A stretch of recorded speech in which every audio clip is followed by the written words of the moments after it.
ਗੁਰੂ ਰੂ ਪਿਆਰੀ ਸਾਧ ਸੰਗਤ ਜੀ, ਵਾਹਿਗੁਰੂ ਜੀ ਕਾ ਖਾਲਸਾ, ਵਾਹਿਗੁਰੂ ਜੀ ਕੀ ਫਤਿਹ। ਭਾਈ ਸਿੰਧੀ ਜੀ ਤੇ ਭਾਈ ਸਾਈਂ ਦਾਸ ਜੀ ਦੇ ਵਿਚਕਾਰ ਜੋ ਵਾਰਤਾਲਾਪ ਗੁਰਬਾਣੀ ਦੇ ਪ੍ਰਤੀ ਚੱਲ ਰਹੀ ਸੀ ਕਿ ਗੁਰਬਾਣੀ ਦਾ ਅਭਿਆਸ ਕਰਦਿਆਂ ਜਗਿਆਸੂ ਨੂੰ ਕੀ ਦੋ ਮੁਸ਼ਕਲਾਂ ਆਉਂਦੀਆਂ ਹਨ ਤੇ ਉਹਨਾਂ ਦਾ ਹੱਲ ਕੀ ਹੈ, ਆਓ ਉਸ ਦਾ ਅਗਲਾ ਭਾਗ ਸਰਵਣ ਕਰਨ ਦੀ ਕੋਸ਼ਿਸ਼ ਕਰੀਏ ਜੀ। ਲੜੀ ਨੂੰ ਜੋੜਨ ਲਈ ਪਿਛਲੇ ਭਾਗ ਵਿੱਚ ਜੋ ਸਿੰਧੀ ਜੀ ਨੇ ਸਵਾਲ ਕੀਤਾ ਸੀ ਉਸ ਨੂੰ ਦੁਬਾਰਾ ਦੁਹਰਾ ਦਈਏ। ਸਿੰਧੀ, ਬਖਸ਼ ਲਿਆ ਜੇ, ਇੱਕ ਹੋਰ ਗੱਲ ਰਹਿ ਗਈ ਹੈ ਕਿ ਜਦੋਂ ਮਨ ਅਰੁਚੀ ਤੇ ਆਲਸ ਹੋਵੇ ਉਦੋਂ ਜਗਿਆਸੂ ਕੀ ਕਰੇ।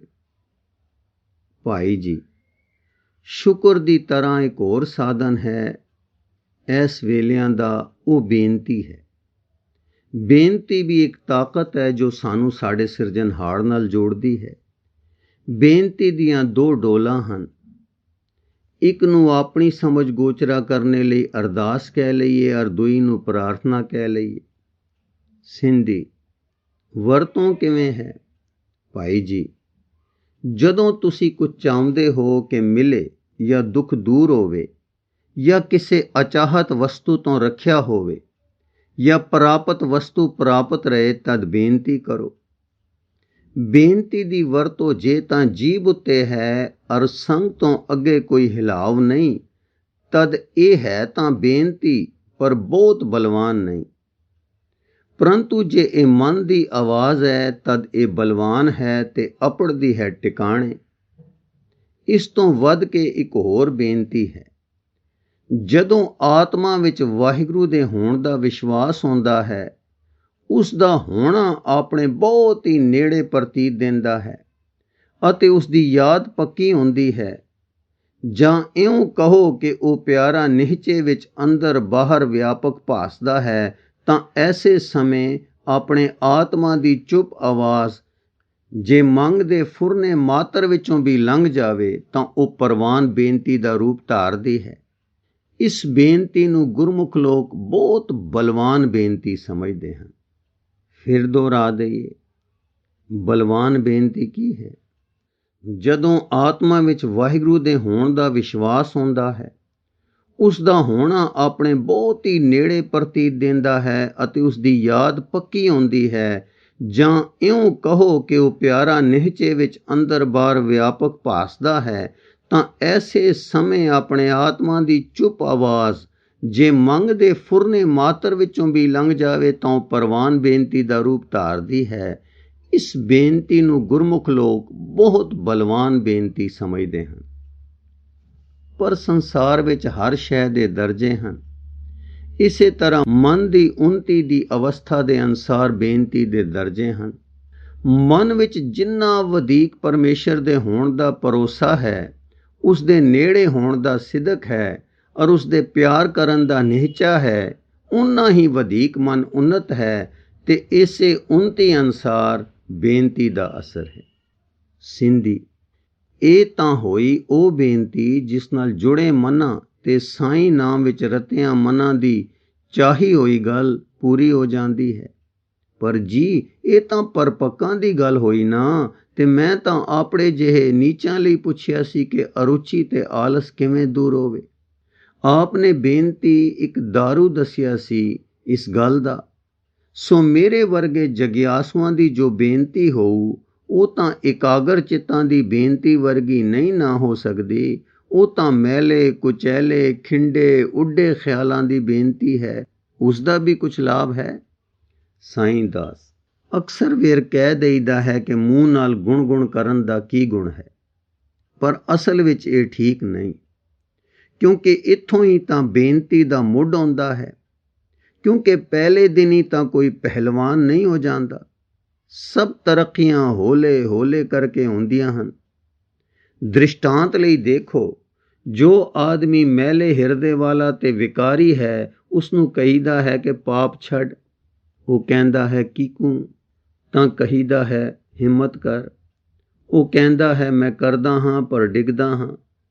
ਉਸ ਨੂੰ ਕਹੀਦਾ ਹੈ ਤੂੰ ਬੇਨਤੀ ਕਰ, ਤੈਨੂੰ ਵਾਹਿਗੁਰੂ ਮਦਦ ਦੇਵੇਗਾ, ਪਰ ਜਿੱਥੋਂ ਤੱਕ ਹੋ ਸਕੇ ਦਿਲ ਲਾ ਕੇ ਬੇਨਤੀ ਕਰੀ। ਹੁਣ ਉਹ ਪੁਰਖ ਉਸੇ ਤਰ੍ਹਾਂ ਕਰਦਾ ਹੈ, ਪਰ ਕੀ ਉਸ ਦੀ ਬੇਨਤੀ ਤੇ ਭਾਈ ਗੁਰਦਾਸ ਦੀ ਬੇਨਤੀ ਵਿੱਚ ਕੁਝ ਫਰਕ ਹੋਵੇਗਾ?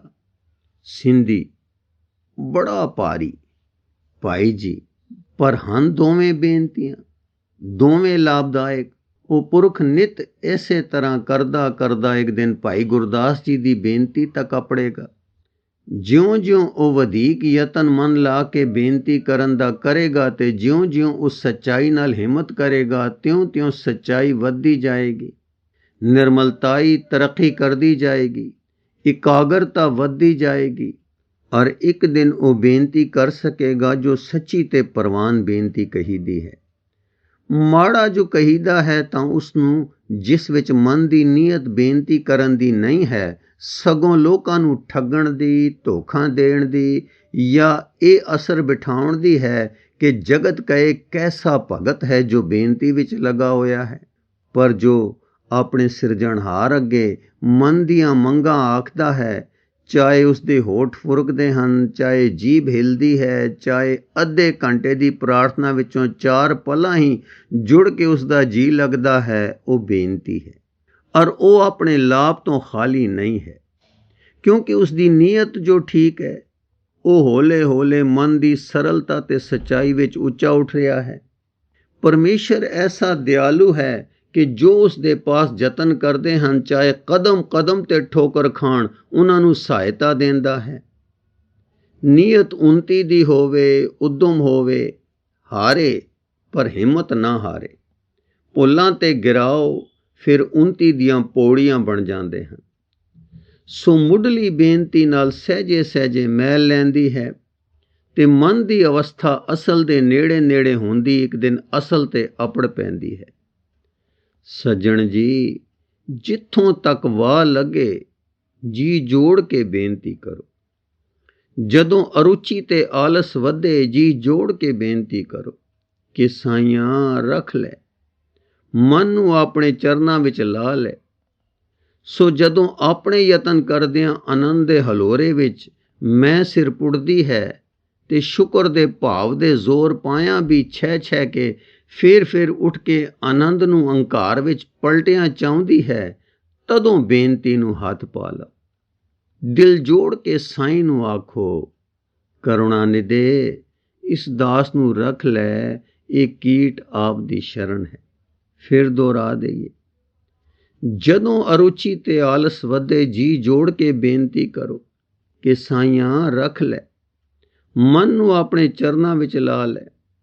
ਸੋ ਜਦੋਂ ਆਪਣੇ ਯਤਨ ਕਰਦਿਆਂ ਆਨੰਦ ਦੇ ਹਿਲੋਰੇ ਵਿੱਚ ਮੈਂ ਸਿਰ ਪੁੱਟਦੀ ਹੈ ਤੇ ਸ਼ੁਕਰ ਦੇ ਭਾਵ ਦੇ ਜ਼ੋਰ ਪਾਇਆਂ ਵੀ ਛਹਿ ਕੇ ਫਿਰ ਉੱਠ ਕੇ ਆਨੰਦ ਨੂੰ ਹੰਕਾਰ ਵਿੱਚ ਪਲਟਿਆਂ ਚਾਹੁੰਦੀ ਹੈ, ਤਦੋਂ ਬੇਨਤੀ ਨੂੰ ਹੱਥ ਪਾ ਲਓ।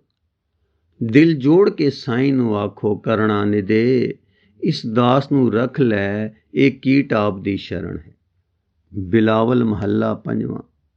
ਰਾਖੋ ਆਪਣੀ ਸਰਨ ਪ੍ਰਭ ਮੋਹਿ ਕਿਰਪਾ ਤਾਰੇ, ਸੇਵਾ ਕਛੂ ਨ ਜਾਣਉ ਨੀਚ ਮੂਰਖਾਰੇ। मान करो तुद ऊपरे मेरे प्रीतम प्यारे, हम अपराधी सद भूलते तुम बख्शण हारे रहाओ। हम अवगुण करें असंख्य तुम निर्गुण दातारे, दासी संगत प्रभु त्याग एक कर्म हमारे। तुम देवो सब किछ दया धार, हम अकिरत कनारे।